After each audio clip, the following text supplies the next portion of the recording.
Hola, bienvenidos a 25 Watts, un podcast de cine con Isabel Carrasco.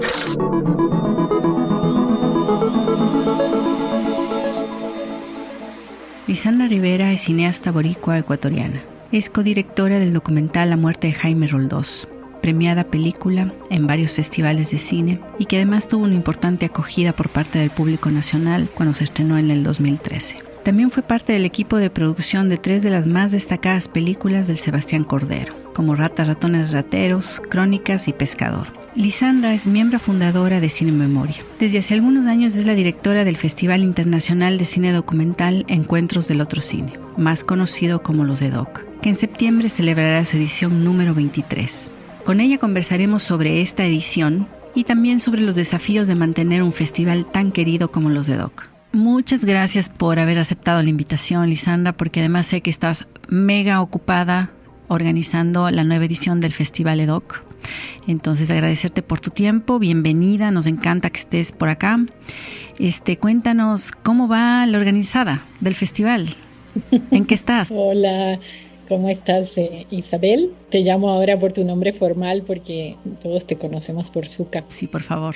Gracias por la invitación, estoy contenta de participar en el podcast. De hecho, es la primera vez que participo en un podcast, o tal vez la segunda, y me da mucho gusto porque además sí es un momento de hablar, de conversar relajadamente. Dentro de todo lo que estamos haciendo ahora para la edición del 23 EDOC, llevamos meses trabajando virtualmente y bueno, ya estamos en el punto del no retorno, estamos a 2 meses del festival y todo va bien. Obviamente estamos esperando por apoyos económicos que nos retrasan siempre, sobre todo nos retrasan para soñar más, como yo digo, a tiempo. Entonces, esas son las dificultades que uno enfrenta cuando organiza este evento y sobre todo en las condiciones del EDOC de post-pandemia. Y bueno, ese es nuestro estado, digamos, emocional. Mucho trabajo y un poco de insomnio también, pero todo marcha muy bien, estamos súper contentos, estamos a punto de cerrar la programación, ya casi cerrada, pero todavía faltan algunos títulos y bueno, eso nos pone súper contentos, que en el fondo de eso se trata, ¿no? Que son las películas. Claro, chévere. Y no sé, igual este programa va a salir como más adelante, justo antes del festival probablemente, entonces sería chévere si es que nos das alguna primicia de algún invitado, de alguna película particular que se vaya a estrenar, o sea, algo que ya esté así como seguro y que pueda llamar un montón la atención a la gente que va a ir a los EDOC o que quiere ir a los EDOC. Que quiere ir a los EDOC, sí. Bueno, pues yo creo que, a ver, si bien estamos todavía, las cosas pueden cambiar por X o Y, pero vamos a contar con una retrospectiva de Cao Guimarães. Y esa es una súper linda noticia. Cao Guimarães es un director de Brasil que queremos mucho en el EDOC. Hemos puesto algunas de sus películas y tiene su fanaticada. Además, él es una persona como muy amable, muy tranquila, muy simpática. Y su cinematografía, desde mi punto de vista, refleja un poco eso también. Y vamos a tener su última película que se llama Amistad, una de mis películas favoritas porque es una película que pone a la amistad al mismo nivel del cine. O sea, es decir, como que la construcción del cine es como construir la amistad o las amistades, ¿no? Como el proceso creativo de las relaciones humanas, algo así. Sí, él lo leí en algún lugar que él decía que algo así como la escultura de la amistad era igual que no lo recuerdo bien ahora, que la escultura de las películas, ¿no? Un poco así, en el tiempo sobre todo, ¿no? Basado en el tiempo. Era algo así como la construcción de una película en el tiempo, así como uno construye las amistades en el tiempo. Era más por ahí. Y eso me pareció muy bonito.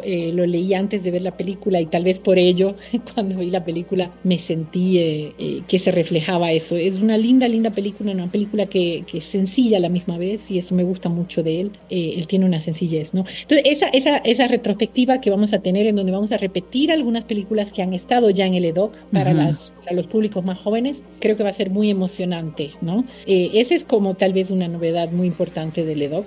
Qué chévere, el cine de Cao Guimarães es lindísimo. Justamente a partir de los EDOC es que me he visto un par de películas de él y claro, es un cineasta como súper sensible, particular, súper bonito, como film ensayo y tal. Qué chévere que pueda venir. Sí. Y también es interesante, ¿no? Porque antes, o bueno, quizás es mi percepción, ¿no? Como que los EDOC hicieran este festival que cuyas películas, sobre todo de inauguración o las retrospectivas o el foco, ¿no?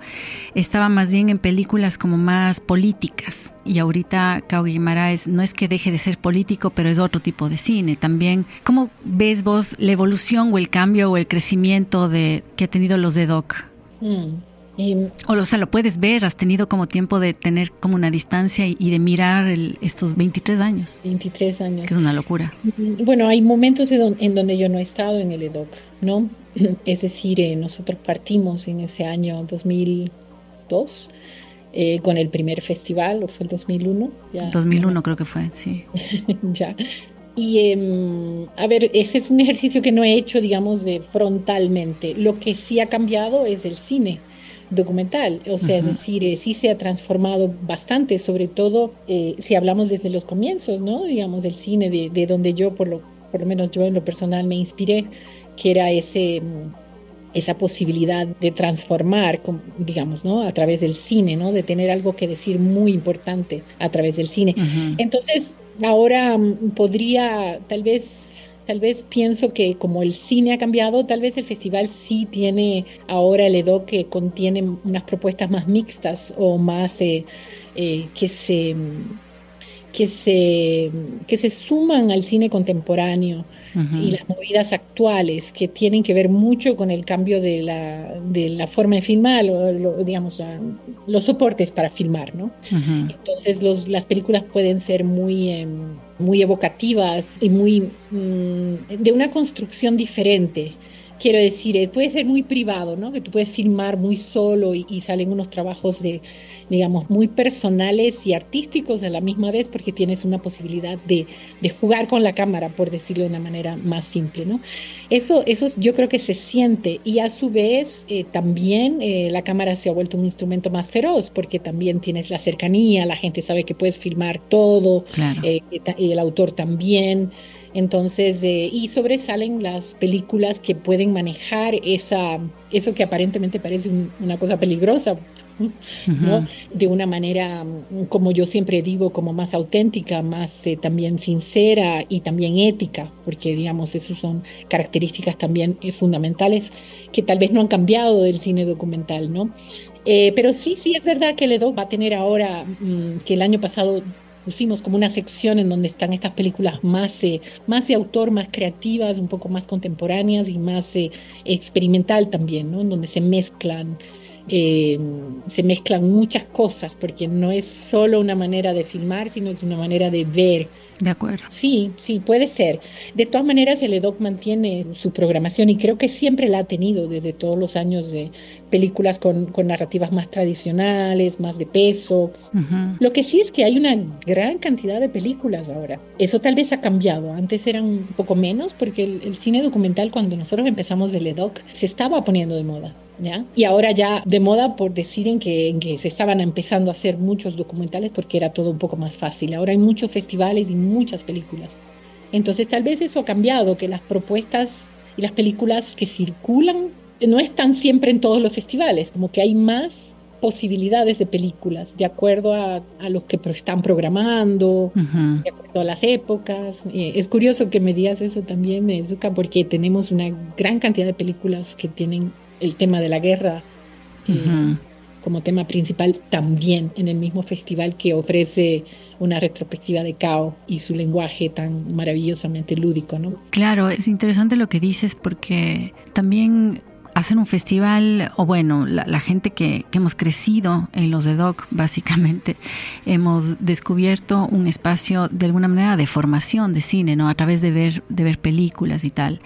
¿Vos crees que con el tiempo y con los años este espacio se ha vuelto más fácil de producir y de levantar fondos o menos fácil o más fácil de organizar también? Es como que ya hay una metodología que han encontrado y que la pueden hacer, o cada año es como un reto demasiado grande. No sé, me da curiosidad porque claro, yo trabajé en los EDOC, ¿te acuerdas? Como voluntaria en la primera edición y fue para mí descubrir un cine que no tenía idea que existía. Además que haya ido a Cuenca, ¿no? Que tampoco llegaba mucho cine, digamos, o novedades cinematográficas a Cuenca. Entonces, es un festival que muchos de nosotros lo queremos mucho y lo hemos visto edición año tras año, ¿no? Entonces, sí quisiera saber qué tan difícil es el tema de construir una metodología para hacer un festival. ¿Hay una metodología o cada año te reinventas de cero? No sé, cuéntanos.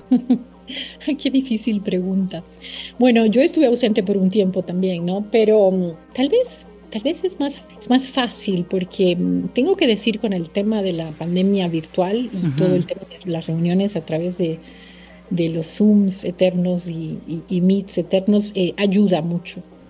Porque antes la dificultad era juntarnos, ¿no? Justamente hoy de mañana terminé de concretar una reunión en donde vamos a ser 11 personas el miércoles en la mañana. Claro. Entonces el Zoom facilita porque si no, toca hacer múltiples reuniones para transmitir lo mismo. Tal vez en eso sí es más fácil, estoy pensando. Y también tenemos la posibilidad de trabajar con gente que no está presente en territorio, digamos, sobre todo para la preparación, y eso también es bonito. Yo diría, más allá del tema económico, que eso siempre es difícil, que lo podré hablar también, el tema económico del festival, pero en términos ya de cómo funcionamos, hay una cosa que es como tal vez interesante que tiene que ver también con lo económico, que me parece a mí, no sé, lo pienso ahora como una dificultad, como por ejemplo, personas ya muy capaces para trabajar en el festival, es difícil porque no podemos pagarle lo que deberían ganar, entonces esas personas obviamente buscan unos nuevos rumbos, lo cual está muy bien, pero el EDOC es como que tendría que necesariamente reinventarse con equipo nuevo y joven cada vez. Ya, entiendo. No sé si me explico. Sí, Y sí, sí. eso dificulta un poco las cosas porque si bien tenemos algunas personas más jóvenes que empiezan a crecer también con el EDOC y la Corporación Cine Memoria no tienen una capacidad de financiarse sólidamente año tras año para poder ofrecer relaciones laborales más contundentes a nuestros jóvenes para que apuesten por el EDOC un periodo de tiempo más largo. Eso tal vez es más dificultoso y comprometer, digamos, personas de una edad más madura para todo lo que se requiere en el EDOC, como por ejemplo la contraparte artística, la contraparte académica, reflexiva, de escritura, ¿no? Eso pienso que es un problema y en gran medida se debe al tercer tema, que es cómo se financia el EDOC. Hasta el día de hoy el EDOC tiene que postular a un fondo de iniciativa ciudadana, por ejemplo, en la Municipalidad de Quito.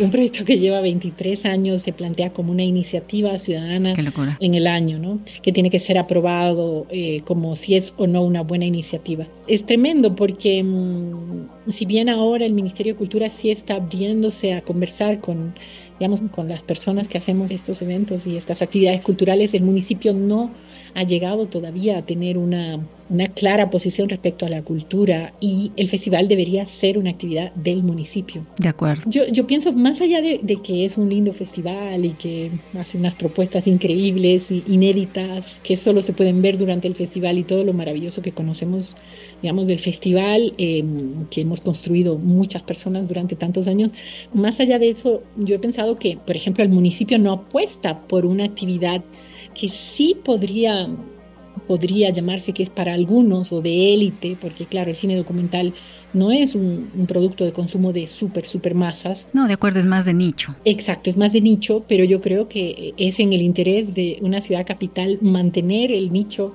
Por supuesto. Y eventos de nicho para la intelectualidad del audiovisual. Y porque pueden cambiar las cosas, evolucionar los temas, las conversaciones, claro, es básico.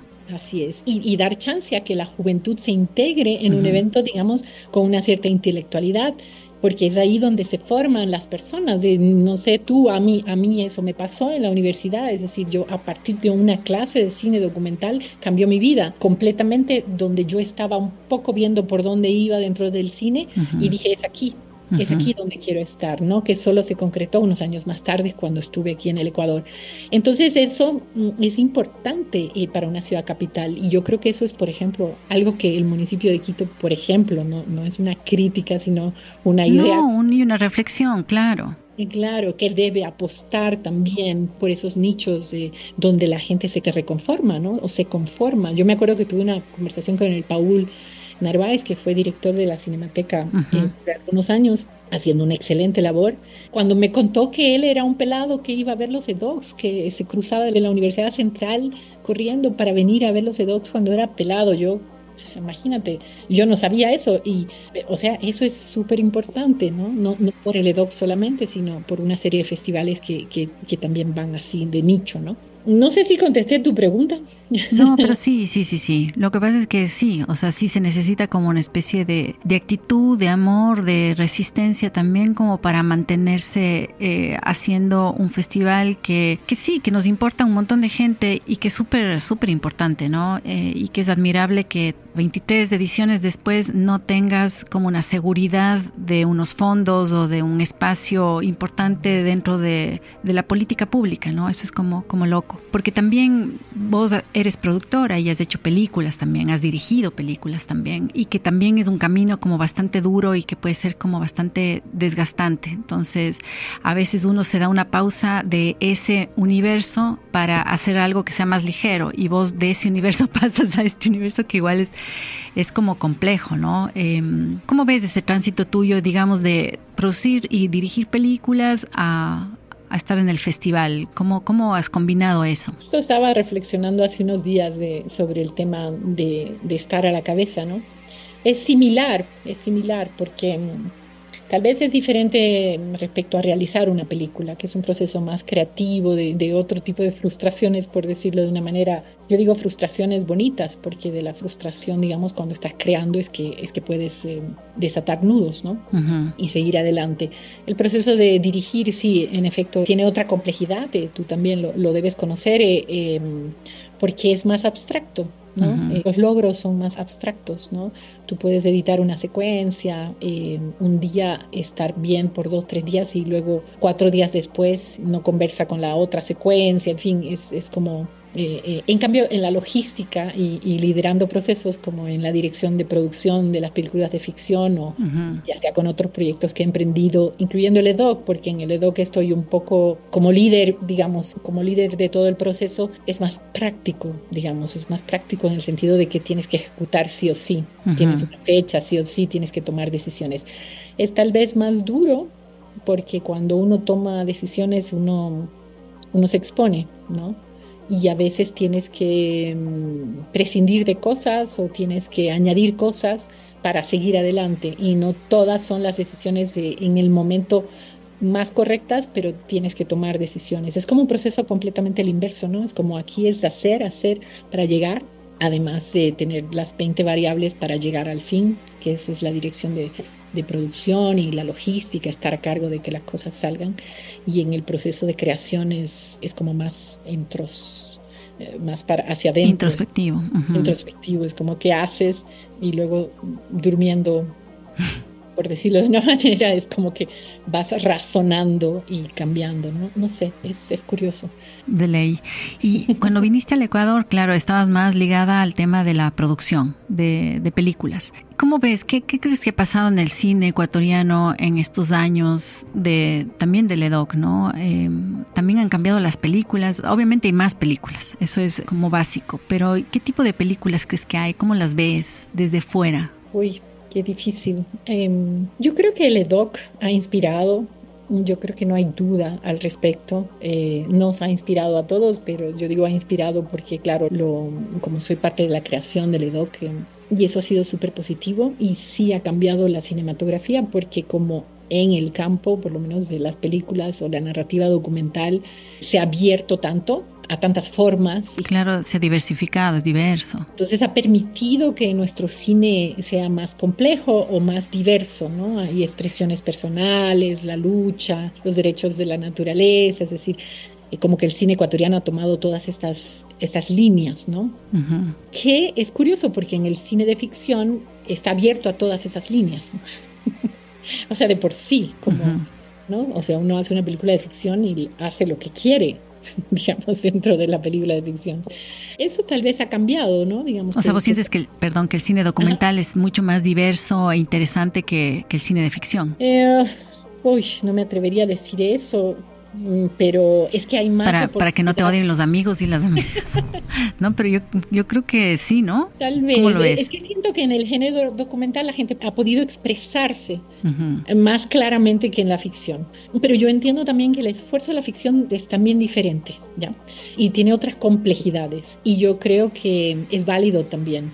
Hay como una diferenciación en cómo se hace lo uno y lo otro. Uh-huh. Yo siento que el cine de ficción se casa con el guión, o sea, y entonces eso es un tema, digamos, que ya incurres en hacer un rodaje sobre una cosa que ya está escrito en un papel De y que acuerdo. poco puedes modificar. Yo siempre digo que un director de ficción no debe dormir porque, porque digamos, lo que escribiste ahí es lo que tienes que hacer. En cambio, el ámbito del cine documental te permite desviarte según Ujú. vas filmando y te permite reflexionar según vas filmando. Y ese ejercicio me parece a mí, me encanta, me parece, yo no quiero decir más fácil, pero es un poquito más, más amable.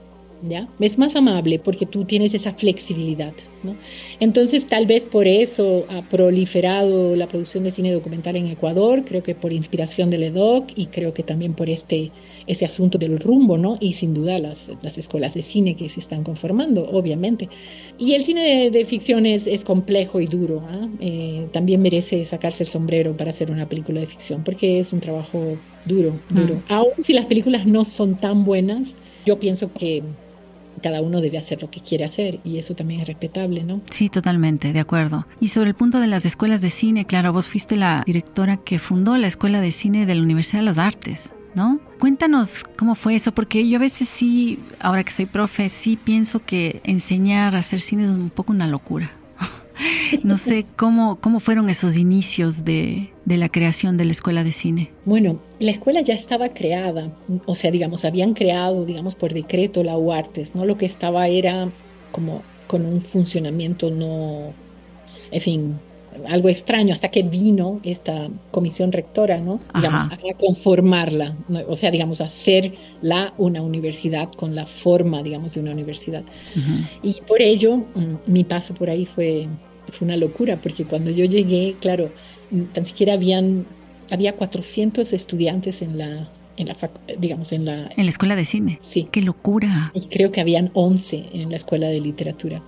Entonces, claro, la universidad no tenía esa forma, ¿ves? Ajá. Entonces, fue duro porque, claro, yo tenía 400 estudiantes y, bueno, por dar un ejemplo, literatura tenía 11. Entonces, lo que se hizo ahí fue un trabajo express, como yo lo llamo, un trabajo express para tratar de, digamos, de conformar cohortes, ¿no? De todo el tema, digamos, de las clases a tomar, ya estaba decidido, digamos, lo que El tiene que ver. currículum, la malla curricular. Exacto, y entonces llegamos a intentar arreglar eso y también a ver cómo podíamos convocar para los próximos años para que no vinieran 400 al cine y tuviéramos cohortes del mismo tamaño en todas las artes. Entonces eso fue, claro, eso fue para mí emocionantísimo porque el proyecto es un proyecto que yo admiro mucho, que me parece que hacía falta hace años una universidad pública en las artes. Fue alucinante. Tú te puedes imaginar esa primera ronda que hicimos para entrevistar chicos de todo el país para que Claro, qué entraran locura. el segundo año, ¿no? Los parámetros, las historias que escuchábamos de por qué querían estudiar cine. Alucinante. O se podría hacer una película documental sobre ello. No estoy al tanto de cómo es ahora, pero en ese entonces venían todos a hacer una entrevista. Bueno, ahora es un poco lo mismo, pero no el online también cambió muchísimo la relación, entonces no necesariamente vienen físicamente. Y me acuerdo que hasta hace unos 6 años, 5 años venían físicamente, pero ya luego eso cambió. Pero claro, también digamos, bajo tu dirección se creó todo el tema de la parte administrativa de cine en el sentido de que tenemos equipos y eso permite filmar, lo cual sin eso básicamente no tendríamos escuela de cine hoy en día, ¿no? Es como si es loco que no se les haya ocurrido al principio y que vos llegaste un poco a armar eso, ¿no? Sí, sí, sí, sí, eso fue también bien bonito. Recuerdo mi conversación, siempre cuento esta anécdota, pero mi conversación con el arquitecto para hacer el cuarto de despacho de equipos de la escuela de cine. Uh-huh. Entonces él me enseñó los planos y era como una oficina del dentista. Entonces yo miro y digo, pero a ver, no entiendo aquí. La sala de espera, la puerta. Qué Entonces, chistoso. claro, imagínate yo transmitir. Claro, nada que ver. Claro, al arquitecto, pero porque él no tenía idea de lo que era eso. Bueno, esa es la razón por la cual yo estaba ahí, obviamente, ¿no? Por la experiencia que yo tenía. Y entonces explicarle cómo era la movida, en qué horarios, cómo se saca. Y también fue súper bonito la reunión que tuve con el departamento de compras para yo explicarle cómo con una pizarra y con dibujos, cómo esta cámara puede usar este micrófono, pero también puede usar este micrófono. Entonces teníamos que asegurar, independientemente, ellos querían asegurar como, ¿podemos asegurar una cámara, un micrófono, un trípode? Y yo, no, es que depende, este micrófono funciona así, este micrófono captura así, Qué entonces locura. depende qué vas a filmar. Y ellos así como, interesante. Hubo mucha buena recepción también a hacer ese tipo de reuniones alucinantes, porque era alucinante, ¿no? Claro. Y para sacar adelante, digamos, una mínima, y bueno, ni hablar con la compra de equipos, que fue una compra de equipos también muy, muy grande. Y, en fin, ya te puedes imaginar, no sé si sigue estando una sala que tiene unas cortinas rojas. Uy, no sé. Que sí, son rojas, unas cortinas, es un salón. ¿Y qué se guardaba ahí o qué tenían No, ahí? es en el segundo piso del salón principal que hay unas cortinas que están desde el techo, que se cierra, tú puedes abrir las cortinas. Ah, es el rectángulo. El rectángulo le llaman. Exactamente, es donde tenemos clases de laboratorio de rodaje. De hecho, ahí, claro, hay charlas, exposiciones, es como... ¿Y tiene cortinas? Y tiene cortinas todavía, sí. Todavía, ya. Bueno, eso fue una hazaña. El señor arquitecto, yo le conté al rector, mira, te podemos hacer esto, aprovechar, porque claro, había falta de lugares en donde entraran todos los estudiantes, los salones eran muy pequeños. Entonces le conté al rector y me dijo, venga, entonces yo traigo al arquitecto. No me acuerdo el nombre del arquitecto, pero debió haber sufrido mucho conmigo. Y le digo, verá, aquí queremos hacer esto con unas cortinas. Aula me decía, ¿cortinas? Era como alucinaba. Y finalmente cuando vimos las cortinas puestas, digamos, como una solución en ese momento más rápida de darle un segundo uso a ese espacio, porque ese espacio es como polivalente, ¿no? Claro, es que está al lado del cubo, es como un espacio, como vos dices, un poco raro, y si es que no habrían cortinas sería o sea, no se podría utilizar básicamente. Entonces las cortinas ayudaron un montón. Imagínate que ahí hacíamos la reunión de bienvenida de los estudiantes, porque es que no había otro espacio grande. En ese entonces, ¿no? Entonces, o sea, de hecho no hay todavía. Ese es del espacio de cine, realmente, claro. Ahí se hacen reuniones que y eso tal. sigue existiendo ahí. Eso hicimos cuando estuve allá. Fue bien bonito. Es un poco como hacer una película o hacer un festival, ¿no? Arrancar esta escuela, digamos, conjuntamente con el resto de directores, ¿no? Fuera caos y... Me imagino, caos y sueños y esperanza y más caos y burocracia. O sea, una locura. Sí, una locura. Bonita, ahora uno, digamos, lo recuerdan porque son, creo, 9 años, me parece. 10 años. Cumplió 10 años el año pasado. Sí. 10 años. O este año, algo así fue. Sí. Muy lindo. Chévere. Oye, y también como parte de la conversación a todas las personas que han pasado por 25 watts, les pregunto cuáles son las películas que un poco te han marcado, si es que tienes, ¿no? Unas 2, 3 pelis que pueden ser viejas, nuevas. Toma 2. ¿Qué película nos recomiendas? Bueno, yo por suerte, veo muchas pelis, bueno, como todos nosotros que estamos en el cine. Y bueno, tal vez una de antes, ¿no? Tal vez esta clase documental que yo tuve cuando hice mi maestría, que me cambió la vida porque vimos muchas películas en sala, en Fílmico, porque antes se distribuía así. La escuela de cine las pedía, ¿no? Y hacía las funciones y tú tenías que ir a las funciones, si no, no las podías ver. O sea, no había otra, ¿no? Claro. Y bueno, vimos ahí toda la historia del cine, ¿no? Desde Nanook of the North, pasando por Grierson, por, bueno, todo lo que imaginas de la historia del cine documental. Y tengo que decir que de las películas de los hermanos Maysles siempre han sido, digamos, unas películas que me marcaron mucho, tanto Grey Gardens, que es, digamos, tal vez el éxito, el hit de los hermanos Maysles. Más conocido también ese, bueno, y la de los Beatles, ¿no? Y más conocida, y la de los Beatles no la recuerdo, pero Gimme Shelter, que es la de los Rolling Stones, esa es una película que me marcó mucho también.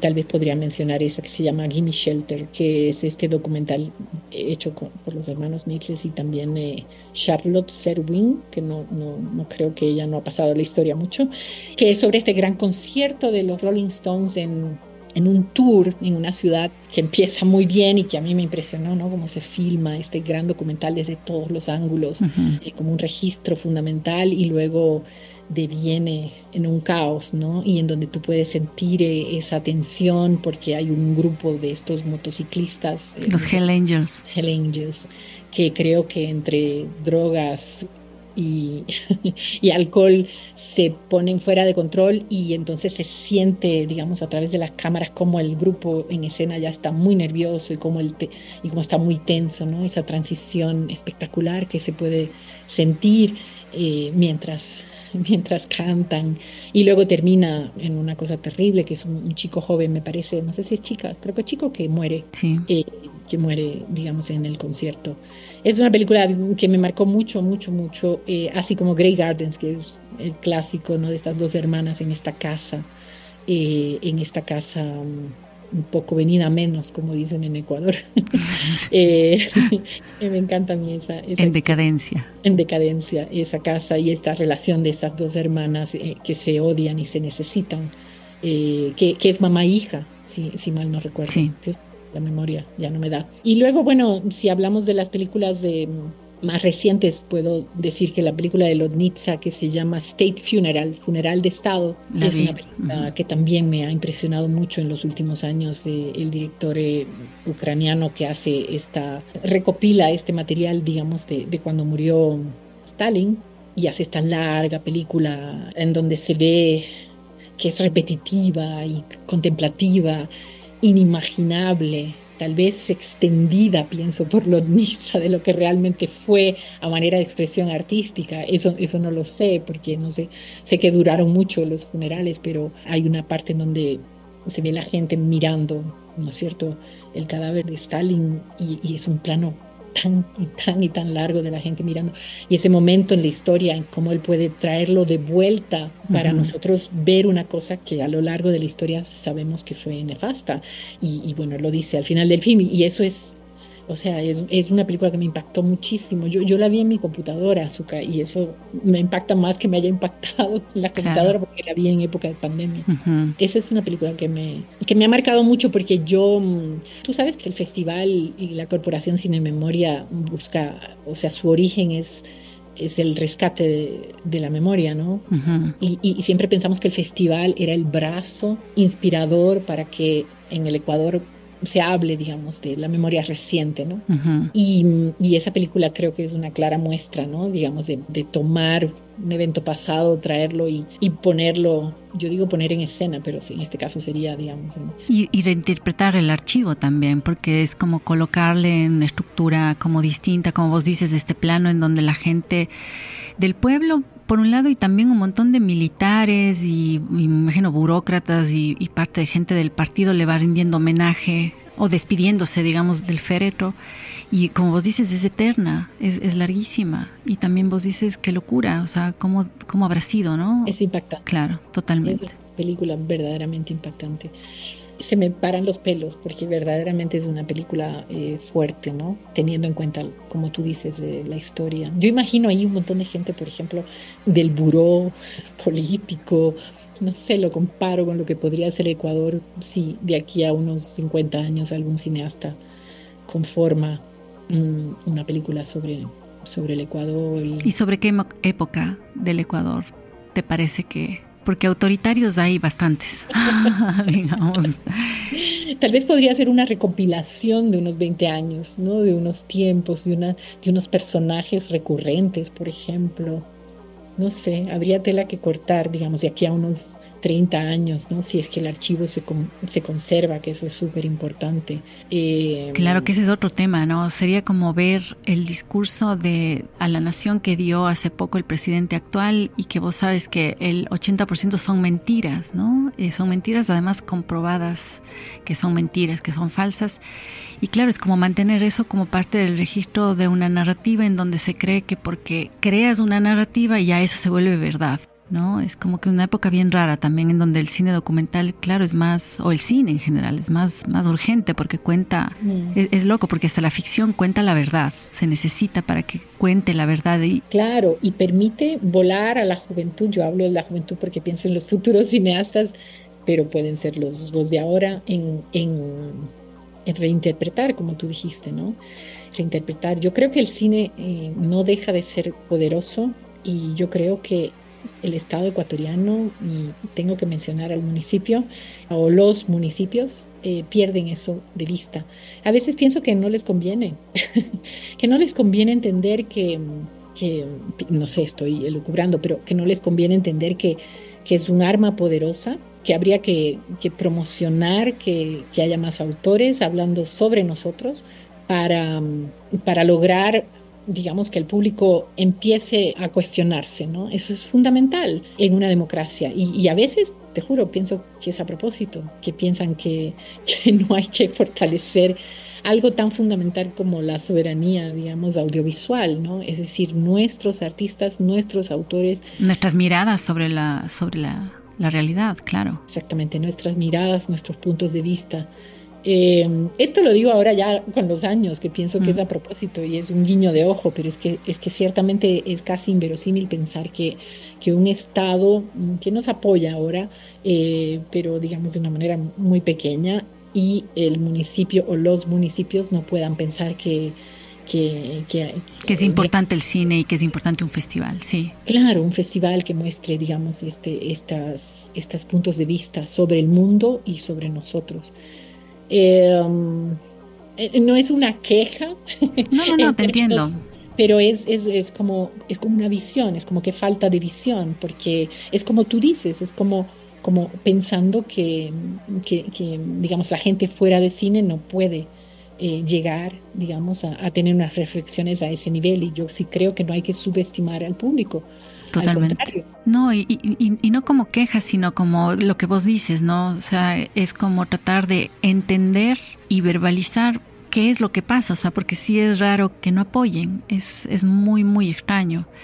Yo tengo la teoría de que a lo mejor no apoyan porque por un lado no les interesa y por otro lado, básicamente porque no lo manejan, porque hay una especie también de egoísmo, ¿no? No lo entienden, no lo manejan, no están a cargo, entonces es como que desprecian lo que no conocen. Puede ser que sea, claro, el desconocimiento, eso puede ser también. Es raro, porque sí, con el mundo digital ¿no? Y todo el tema de las redes y el audiovisual, que no puedan darle un valor más importante, digamos, a lo que es un punto de vista independiente, ¿no? O la creación artística respecto a la realidad en un país y en una región tan compleja, ¿no? De acuerdo, totalmente. Y también por otro lado me da la idea que piensan que sobre todo los cineastas, son o somos esta gente aniñada que se queja y que, no sé, como que, o el artista también, como es visto en nuestra sociedad, así como el vago.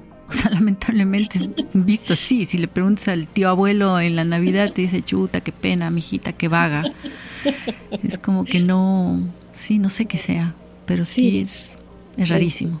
Es un poco raro, sin duda. Y además no es cierto que somos un grupo de aniñados, porque hay una gran cantidad de personas a nivel del cine comunitario, a nivel del cine amazónico, haciendo cosas. Es increíble. Lo que pasa es que creo que ellos esperan a los triunfos para entender lo que está pasando, ¿no? Y yo creo que en la actualidad globalizada, creo que eso es un atraso.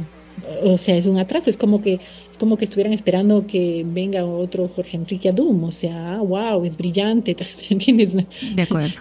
Cuando está ahí, estamos globalizados, estamos viendo cosas de todas partes del mundo, o sea, no estamos tan atrás en ello. Y nuestras películas se pasan en esos otros espacios, en esos otros lugares, en festivales. Claro. Solo aquí no tienen una cabida o un interés por parte de la gente que debería ayudarnos a justamente llegar al público o a los públicos, ¿no? Así es, exactamente. Digamos, que aprecie lo nuestro, que se encargue de que lo nuestro marche por distintos lugares, digamos, en el Ecuador, en las aulas e inclusive afuera. Sin duda eso ha faltado desde siempre y sigue faltando, ese compromiso, ¿no? De ley. Oye, y se vienen a Guayaquil los de Doc, va a haber una muestra chiquita, ¿no? Sí, va a ser pequeña, aunque tal vez no tan pequeña, porque creo que estamos hablando de aproximadamente 20 funciones. Es un montón. Que está bastante bien, y este año hacemos una locura, como yo digo. Nos vamos al Max Cine otra vez. Excelente. Como en los viejos tiempos, y Y bueno, y gracias por perseverar, porque tú fuiste una de las que perseveraste en esa historia. Y vamos a arriesgarnos a estar ahí otra vez. Es que no he contado, pero yo creo que son más de 10 años y no son 13 que no estamos en el Max Cine. Ujú. También por los mismos temas, por los temas, digamos, financieros de todo el tema cultura en el país, en donde la sala de cine no tenía aire acondicionado. Hay que decirlo, yo se lo conté al CAO hace poco porque vamos a llevar a CAO a Guayaquil, Ah, si todo sale increíble. bien. Entonces le conté, le dije, mira, estamos volviendo a una sala que por 10 años no tenía aire acondicionado. Claro, él no está ajeno digamos, a lo que nos pasa en estos países. El tema es que es un museo y eso es lo lamentable, De ¿no? Es un acuerdo. museo de arte contemporáneo. Y bueno, todo espacio merece su aire acondicionado. No digo que el museo lo merezca más, solo quiero decir que digamos, bueno, que como ya sabes, es un tema casi insólito. Entonces, Ujú. vamos a estar ahí. eh, Apostamos ahí a pesar de que no tienen equipos de proyección nuevos, pero nos vamos a arriesgar con todo porque a veces uno tiene que tomar unas decisiones de estamos o no estamos. Y este año hemos decidido estar, aun si no tenemos unas condiciones de proyección perfectas, porque hasta ahí llega el EDOC, es decir, nosotros traemos la De acuerdo. programación, pero no podemos traer todo para que se vean perfectamente bien, eso le corresponde a los otros. Yo creo que nos va a ir bien, va a ser lindo estar al lado de la ría otra vez, por lo menos Lindísimo. para mí es una emoción tremenda, me va a transportar y a algunos de nosotros a unos momentos de locura cuando el EDOC empezó y creo que el segundo año ya estuvimos en el Mac Cine, porque no existía, nosotros estuvimos desde que abrió el Mac Cine en esa sala. Así que vamos a hacer funciones en la noche, ahí, digamos, tarde-noche, por decir, no recuerdo si es 5:30 y 7:30 de la noche. Perfecto. Y en la mañana vamos a estar en Manzana 14, en la Huartes, porque ese es un lugar donde debemos estar, es el lugar natural para los EDOCs y vamos a estar ahí con algunas películas en horario matutino más dirigidos a los estudiantes. Chévere. ¿Y las fechas del EDOC entonces? Pues las fechas son, inauguramos en Quito el día 11, que es un miércoles, 11 de septiembre, y entramos en programación a partir del 13, que es viernes, hasta el día 22 de septiembre. Full programación en las tres salas de siempre, por decirlo, el 8:30, el INCINE Universitario y la sala Alfredo Pareja, en la sala de la Cinemateca, en la Casa de la Cultura, que se llama Alfredo Pareja. Y en Guayaquil vamos a arrancar el domingo 15, es la inauguración. Vamos a hacer una inauguración el día domingo, apostando a que pueda venir más gente. Ujú. Y la programación empieza a partir del martes hasta el domingo. Entonces Chéverísimo. vamos a estar paralelamente, que es algo que también hacíamos antes, Ujú. que era una locura Una total. Y locura de logística, claro. logística, mandando cassettes en esa época. Tiene algo lindo de haber estado tanto tiempo ahí. Pero ahora es un poquitito más fácil. El reto es traer gente a la sala nuevamente, porque el EDOC en Guayaquil se llenaba en esas épocas, ¿ya? Pero ahora con los temas fundamentales de ahora, que son, Seguridad. ¿no?, la seguridad, la pospandemia y el cambio, digamos, de las personas en ver películas en la pantalla pequeña versus ir al cine. Entonces vamos a promocionar esa experiencia de ir al cine y de estar en los encuentros, de conversar con los directores que vamos a llevar, sobre todo nacionales. Vamos a tener 6 películas nacionales, 6 largometrajes nacionales y creo que son 10 cortometrajes nacionales. Es una producción bastante grande. Y estamos súper contentos de ser un poco la ventana que recibe una gran parte del cine nacional, ¿no? Existimos también para ellos. Eso tal vez es un cambio desde el inicio del EDOC. Sí, ¿no? Todavía. Ser una plataforma ahorita o una ventana de exhibición importante de estos cortos y estos largos, que de lo contrario, por ejemplo, a ciudades como Guayaquil no llegarían nomás. No, Claro. no. Y no están llegando al resto del país, lo cual es lamentable. Esos son temas que también merecen ser conversados a futuro, ¿no? Con las municipalidades, con el gobierno nacional. Es decir, es una producción que existe que no tiene salida, como tú dijiste, ¿no? Y eso es penoso, son esfuerzos, wow, es triste decirlo así, pero son esfuerzos que se engavetan Totalmente. y no debería ser así. De acuerdo. Chévere. Bueno, querida Lisandro, ya muchísimas gracias por darte un tiempito en esta locura de la organización del festival. Seguro va a estar un festival increíble y aquí en Guayaquil la gente que oye este podcast vaya al festival, va a estar como súper chévere, seguro se va a crear como un ambiente así de fiesta, de charla, de conversa. Eso, mucha suerte y nos vemos pronto. Gracias, Dale. Un abrazo grande. ¿eh? Gracias. Chau, chau. Chau. El podcast 25 Watts es una producción de Radio Huartes y fue grabado en sus estudios ubicados en el Centro de Producción e Innovación Manzana 14, Guayaquil, Ecuador, 2024-2025. 25 Watts.